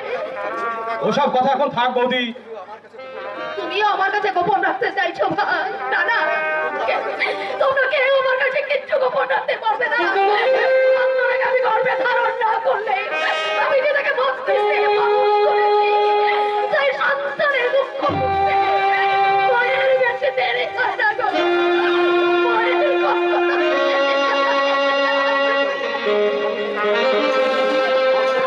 বন্দনার চিন্তায় দাদা বৌদি অস্থির হয়ে উঠেছে। এদিকে সংসারের অভাব দিন দিন বেড়েই চলেছে, আর আর আমি শুধু তা নীরব দর্শকের মতো দেখছি। না না না, আর আর আমি চাকরির আশা করবো না। একটা কাজ আমাকে খুঁজে বের করতেই হবে। কিন্তু কি কাজ আমি করব? শিক্ষিত বেকারের কি পথ? এই অন্ধকারময় পৃথিবীতেই শুধু একটু আলোর আশায় আমি দিশেহারার মতো ছুটে বেড়াচ্ছি, কিন্তু সামনে যে কোনো পথ খুঁজে পাচ্ছি না। আমিও তোকে সারাদিন খুঁজে বেড়াচ্ছি। কেন, কি হয়েছে? এই পলাশপুর গ্রামে মানুষদের হাসি আমি চিরদিন দেখে যেতে চাই। শয়নে স্বপনে নিদ্রায় জাগরণে এ আমার স্বপ্ন। জানি না আমার এই স্বপ্ন কোনদিন বাস্তবে পরিণত হবে কিনা। নিশ্চয়ই হবে। আমি স্পষ্ট দেখতে পাচ্ছি পূর্ব আকাশে উদিত হয়েছে এই নতুন ভোরের সূর্য, আর সেই সূর্যেই আলোক ছটাই এই পলাশপুর গ্রামের মানুষের মুখে হাসি উঠবেই। আর বেশি দেরি নেই। আমি সেই মহৎ দিনে সকলের হাত ধরে কারের স্বরে চিৎকার করে বলবো, সবার উপরে মানুষ সত্য, তাহার উপরে নাই বিনয়। মানুষে মানুষে হিংসা বিদেশ থাকবে না, থাকবে না কোনো ভেদাভেদ, থাকবে শুধু প্রেম, প্রীতি আর বুক ভরা ভালোবাসা।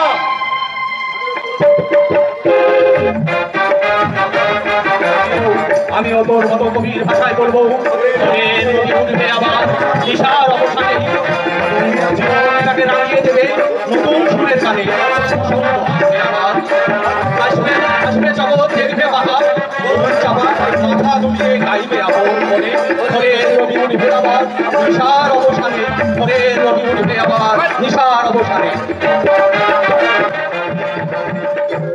রক্ত উঠে মরবি রে, এই রক্ত উঠে মরবি।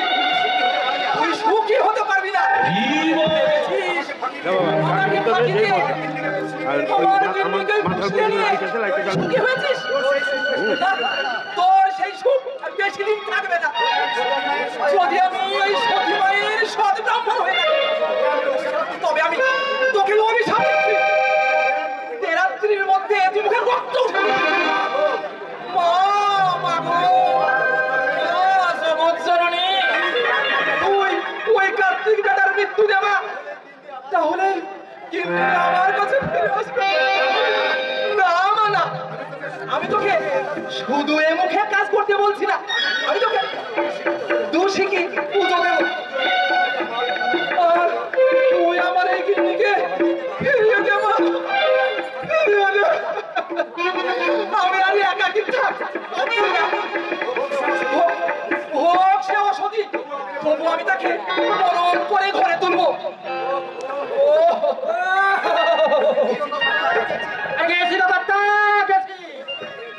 আরে বলি, এই কি হয়েছে?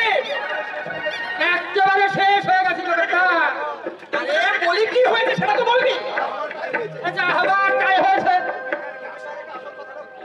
আরে বলি, এই ভূমিকা ছেড়ে আসল কথাটা খুলে বললে কি? একটু দম নিয়ে নি। আরে বলি, এই সোজা হয়ে দাঁড়ানো হতো না।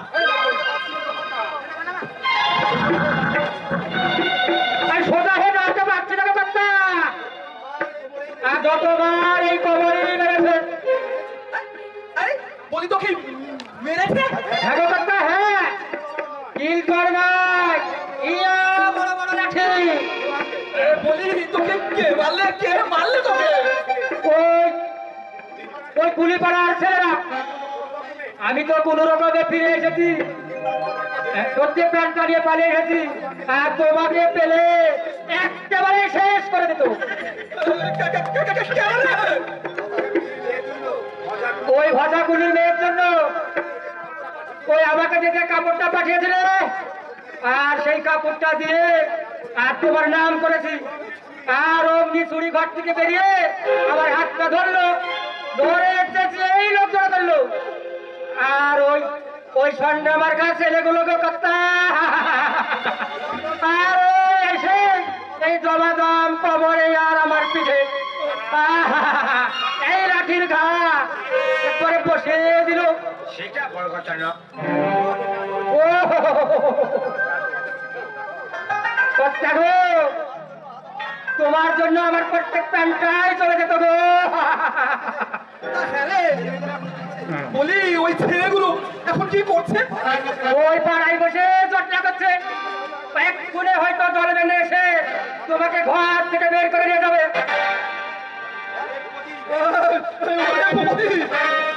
তাহলে এখন আমি কি করবো?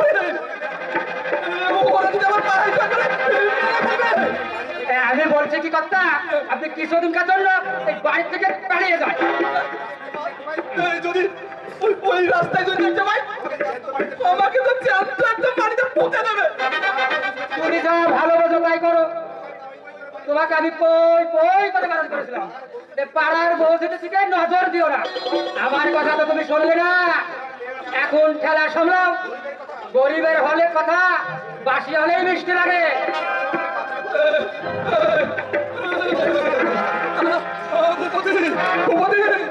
আমাকে বাঁচাও ভূপতি, আমাকে বাঁচাও বাবা। তোর সব কথা শুনবো বাবা।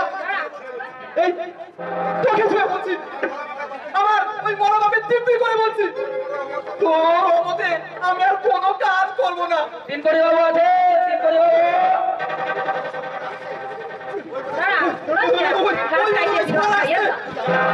তুই যা বাবা, যা ভূপতি। বলবি ওই কর্তা বাড়িতে নেই, আর ওই সদর দরজা তুই ভালো করে বন্ধ করে দিবি। আমি পারবো না কর্তা। বাবা তুই আমার বাপ, তুই আমার বাপ, তুই আমার ছেলে। এই বিপদের দিনে আমাকে একটু দেখ বাবা, আমাকে তোকে আমি ভালো ভালো জামা কাপড় কিনে দেবো। তুমি সব ঠিক বলছো তো কর্তা? আরে বাবা ঠিক ঠিক ঠিক। দেখো, বিপদ কেটে গেলে যেন ভুলে যাবো, তাহলে আমি নিজেই লাঠি দিয়ে তোমার মাথা ভাঙবো। হ্যাঁ মা মা জগৎ জননী, এবারের মতো তোর এই অধমকে বাঁচা মা। আমি নাক বলছি, আমি কান বলছি, আর কোনোদিন ভুলে কোনো মেয়ের দিকে আর তাকাবো না। আপনি বাড়িতেই আছেন, অথচ আপনাকে ডেকে আমি সহায় পেলাম না। ও স্যার, আপনি কি ব্যাপার বলুন তো? মনে হচ্ছে আপনি গভীর চিন্তা করছিলেন। আমি হঠাৎ এসে চিন্তার জমনিকা ছেড়ে দিলাম। না না, আর তেমন কিছু নয়। আপনাকে আমি বিশ্বাস করি, সমস্ত কথা বলতে পারি তো। আরে একবার বিশ্বাস করে দেখুন না স্যার। সেই বিশ্বাসে আমি আপনার উপর কাজের দায়িত্ব দিচ্ছি। সন্দীপের পর অর্থাৎ বন্দনার শ্বশুর বাড়ি আপনাকে যেতে হবে, তবে এইভাবে এই পেশে নয়। তবে স্যার, তবে তবে স্যার, আপনার বয়সের ভার যতটা সম্ভব কমিয়ে যুবক বেশি আপনাকে অভিনয় করতে হবে। অভিনয়? হ্যাঁ, আপনি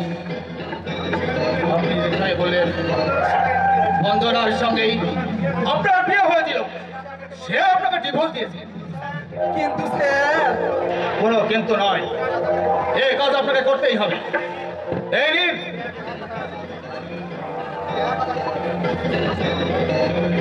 এতে 1000 টাকা আছে, আর কাজ শেষ হলেই আরো 1000 পাবেন। কিন্তু স্যার, এ কথা শুনলে যদি ওই বন্ধনাকে তার শ্বশুর বাড়ি থেকে তাড়িয়ে দেয়? তাড়িয়ে দিলেই তো আমার লাভ। ওই বন্দনাকে খুঁজে পেতে আর কোনো বাধা থাকবে না। আপনি কি ওই বন্ধনাকে ভালোবাসেন স্যার? ভালোবাসা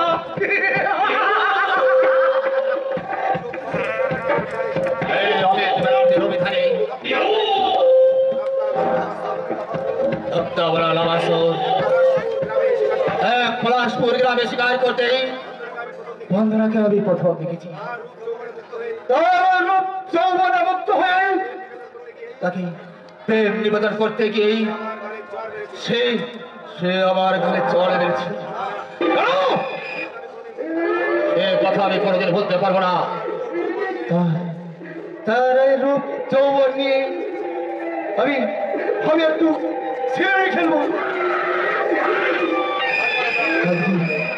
একদিন ঝরে যাওয়া ফুলের মতো আর ওই দেহটাকে ছুঁড়ে ফেলে দেব ওই পচা অন্ধকার নর্দমায়।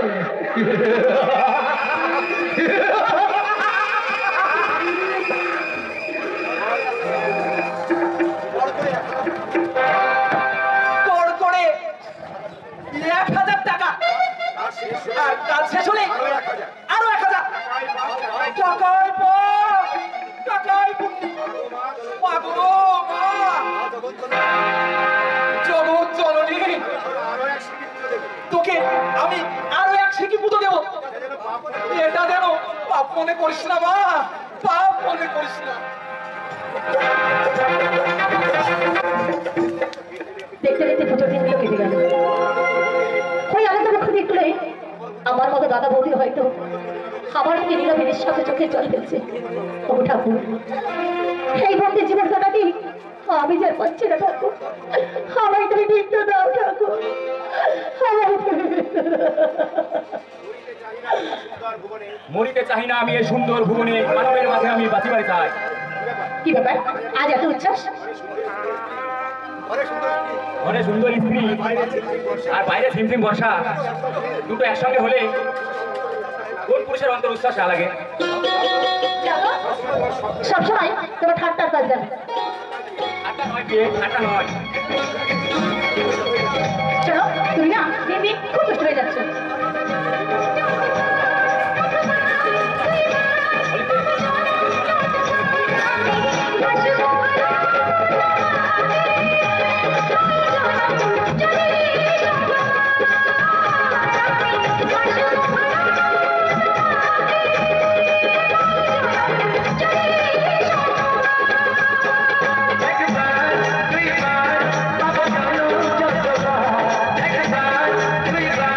বাবা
ভাবিনি আগে সব কিছু আজ যেন নতুন লাগে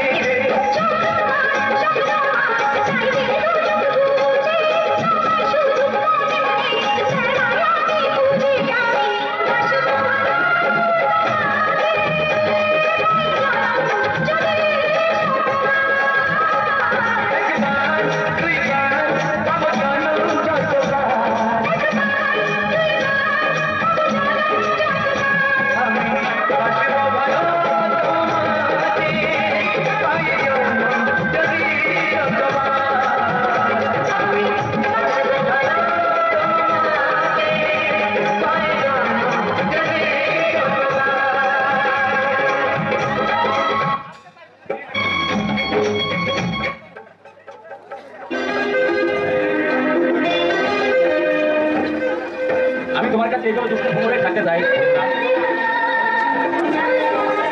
সবসময় তুমি যেন আমার কাছে কিছু একটা গোপন করতে চাইছো। আচ্ছা বন্ধনা, বাবা কি তোমার সঙ্গে কথা বলে না? হ্যাঁ হ্যাঁ, বাবা আমার থেকে সবসময় ভালোভাবে কথা বলেন, বাবা আমাকে খুব স্নেহ করেন। বিয়ের পর তুমি আজ পর্যন্ত একটা দিনের জন্য পলাশ করে যাওনি, এমনকি আমি যাওয়ার কথা বললেও তুমি নানা রকম অজুহাত দেখিয়ে এড়িয়ে যাও। চলো না দুজনে একদিন পলাশপুর থেকে ঘুরে আসি। না না, আমি চলে গেলে বাবার যে অসুবিধা পড়বে, তাছাড়া দাদারা যখন নিতে আসেনি তখন আমরাই বা যাবো কেন বলো? বন্ধনা, পর্দার মাথার উপরে সংসারের বিরাট দায়িত্ব, প্রদীপটা চাকরি পাইনি, সেজন্য হয়তো আসার সময় পাইনি। দাদাদের উপর অভিমান করে থাকা ঠিক হবে না বন্ধনা। না, এই পৃথিবীতে আমার যে কারোর ঘরে কোনো অভিযোগ নেই। এই দেখো কথায় কথায় ভুলে গেছি, আসল কথাটাই বলা হয় না তোমাকে। কি কথা? আমাকে এক্ষুনি কলকাতা যেতে হবে। কখন ফিরবে? ভয় নেই, রাত্রে ফিরবো। আর শোনো, ফিরতে যদি দেরি হয় আমাদের উপোস করে না থেকে তুমি খেয়ে নাও, কেমন? না না, একদিন উপোস করে থাকলে আমার কোনো ক্ষতি হবে না। ভগবান করুন সত্যি তোমার ক্ষতি না হয়। যেখানে প্রাণের সঙ্গে প্রাণের, আত্মার সঙ্গে আত্মার সম্পর্ক, সেই দুয়ের সংমিশ্রণে হঠাৎ যদি তুমি পক্ষচ্যুত হয়ে পড়ো, তাহলে যে তোমাকে হারিয়ে আমি বাঁচতে পারবো না বন্ধনা, আমি বাঁচতে পারবো না। যেখানেই থাক, যত দূরেই থাক, মন সময় এই মন সবসময় পড়ে থাকে আমার কাছে ভালোবাসি, অথচ আমি দিনের পর দিন তাকে আমি মিথ্যে কথা বলে অভিনয় করে যাচ্ছি। আমার এই অভিশপ্ত জীবন আমি যে অভিনয় করে কাটিয়ে দেবো, তবু বাবার সঙ্গে বিবাদ হোক এ আমি কখনোই চাইবো না, কখনোই চাইবো না।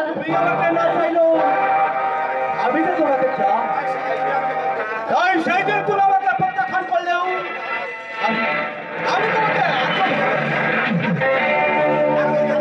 এক মুহূর্তের জন্য তোমাকে আমি ভুলতে পারি না।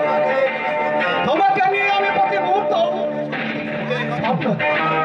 আপনি হ্যাঁ, তোমার ভালোবাসার টানা অনেক বেড়া। কি চান আপনি এখানে?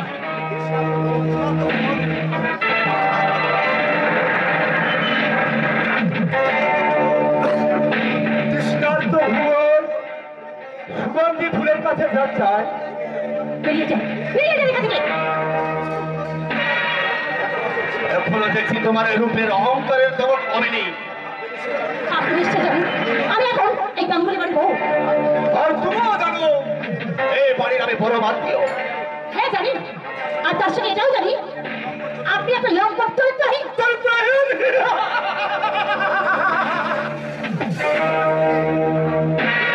মেয়েদের কাছ থেকে ওই কথাগুলো শুনে শুনে আমি হজম করে ফেলেছি।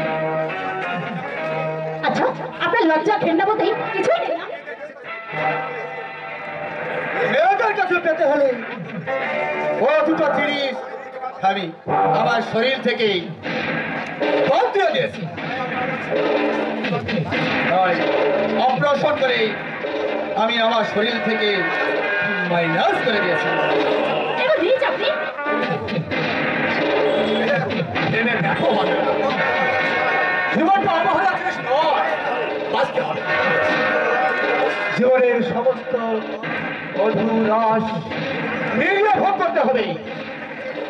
তাই এই জগতের দিকে চেয়ে দেখো, সকল জীবের ভোগের জন্য যত আয়োজন শুধু জানা চাই কেমন করে এই পুষ্প চয়ন করে মালা গাঁথতে হয়। আর সেই যুবক তুমি খেলায় নষ্ট করতে চাও তা আমি হতে দেব না। আপনার সহানুভূতির জন্য আপনাকে অশেষ ধন্যবাদ। আপনি এখন যেতে পারেন। ও তাহলে তুমি আমার প্রস্তাবে রাজি নাও? আপনার প্রস্তাবে রাজি হয় আমি আমার গলায় ধরি মারা অনেক ভালো। আমি কিন্তু তোমাকে সহজে ছেড়ে দেবো বন্ধুরা। খবরদার আমার নাম ধরে ডাকবেন না। আমার নাম ধরে ডাকার কোনো অধিকারই আপনার নেই। বাহ বাহ, রাগলে তো তোমার ঠোঁট দুটো ঠিক গোলাপ ফুলের পাপড়ির মতো দেখায়। আপনি দেখছি জানারের অধম। এই লোকালয় ছেড়ে আপনার জঙ্গলে বাস করা উচিত।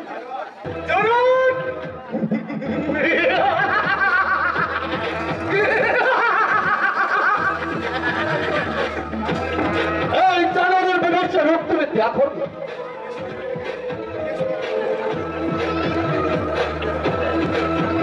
দূরে সরে রইলে কেন? এসো আমার কাছে এসো। এখানে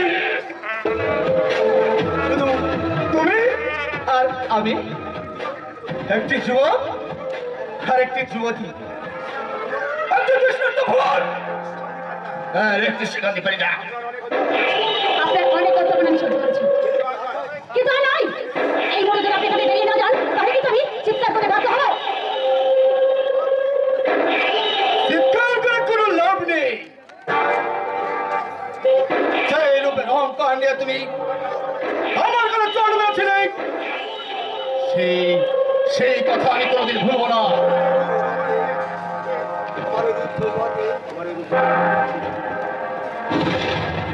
তোমার ওই রূপ যৌবন নিয়ে আমি ছিঁড়ে ফেলবো। তারপর তোমার ওই মুখে ফুরিয়ে গেলে আমার বুকেতে ঢাকতেই তোমাকে আমি পৃথিবীর বুক থেকে চিরদিনের মতো সরিয়ে দেব।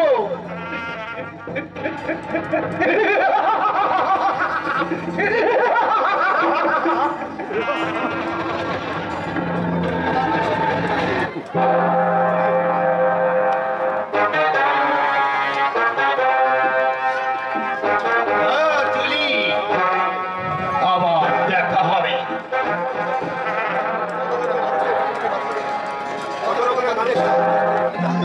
কত রকমের মানুষ এই পৃথিবীতে বাস করছে। কেউ চাই ভাঙতে, আজই ভাঙা করার বললো দিদি। আজ আমার মতো অভাগী নারীতে জীবনে অকালে ঝরে যায় তাদের সারাটা সংসার পাশে। না না না না, তোমাকে আমি অকালে বৃত্ত থেকে ঝরে যেতে দেবো না। কে আপনি? এই কতদিন আমার সঙ্গে ঘর করেছো আর নতুন স্বামী পেয়ে আমাকে ভুলে গেলে? না না, এত করে নির্দয় আপনি হবেন না। আপনি কি জানি না, আপনাকে আমি চিনিও না। তবে আমি আপনার আমার জীবনে আপনি হঠাৎ ধূমকেতুর মতো এসে একটা মিথ্যে ধোয়ার আশ্রয় দিয়ে অযথা কলঙ্কার বোঝা চাপিয়ে দিয়ে আমার জীবনটাকে আপনি নষ্ট করে দেবেন না। একটা শট প্রতারকের পায়ে ধরে কোনো লাভ নেই বৌদি। আমি সমস্ত কথা বাইরে থেকে শুনেছি, আর তার সঙ্গে এটাও বুঝেছি যে পান্ডামি ছেড়ে আর কিছু নয়। এই পয়সা রোজগারের একটা নতুন পথ, তাই না ভদ্র মহাশয়? আরে আমি এক বিন্দু মিথ্যে কথা বলছি না। এর সঙ্গে আগেই আমার বিয়ে হয়েছিল। কতদিন আগে বিয়ে হয়েছিল? প্রায় বছর দিনে করে। আপনাকে ডিভোর্স করলো কেন?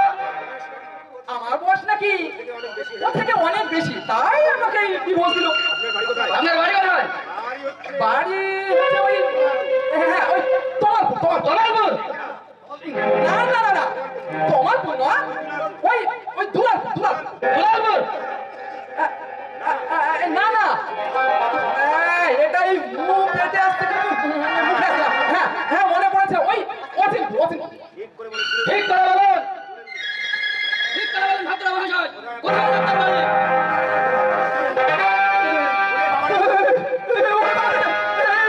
লাঠিটা আমার চুলটা ছেড়ে দে।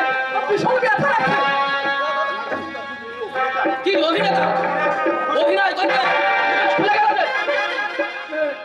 এটি তিন বাড়ি তো কাপড়ি ক্ষমা কর মা, এবারের মতো আমাকে ক্ষমা কর, আর কোনোদিন এমন কাজ আর করবো না। এই বৃদ্ধ বয়সে একটা মেয়ের সংসার ভাঙতে আপনার এত কিছু বাঁধলো না? আপনার মনুষ্যত্ব চিৎকার দিয়ে বাঁধলো না? বয়সের সঙ্গে সঙ্গে কি আপনার বুদ্ধি প্রয়োগ হয়েছে? একটা মেয়ের বয়সী মেয়েকে আপনি স্ত্রী বলে পরিচয় দিয়ে এতটুকু লজ্জা বোধ করলেন না? আমি নাক বলছি, আমি কান বলছি, এবারের মতো ক্ষমা করে দাও বাবাজি, ক্ষমা করে দাও। যান, আমার চোখের সামনে থেকে এক্ষুনি বেরিয়ে যান। বেশিক্ষণ দাঁড়িয়ে থাকলে আমার রক্ত এখনই আমার সঙ্গে বেইমানি করবে, আর আমি আপনার বাসার ছাতি সাথে করে দেবো। যান, চলে যান বলছি। যাচ্ছি মানে যাচ্ছি। আজ তুই বাড়িতে না থাকলে এক্ষুনি একটা অনর্থ ঘটে যেত। সত্যি ভক্ত, হয়তো সত্যি আমি ব্যভিচারিণী। তুই যদি ব্যভিচারিণী হও বৌদি, আমি তার সাথে চিৎকার করে বলবো, সীতা সাবিত্রী অরুন্ধতী কেউ সতী নয়, কেউ সতী নয়। আমায় তুমি এত বিশ্বাস করো ঠাকুর।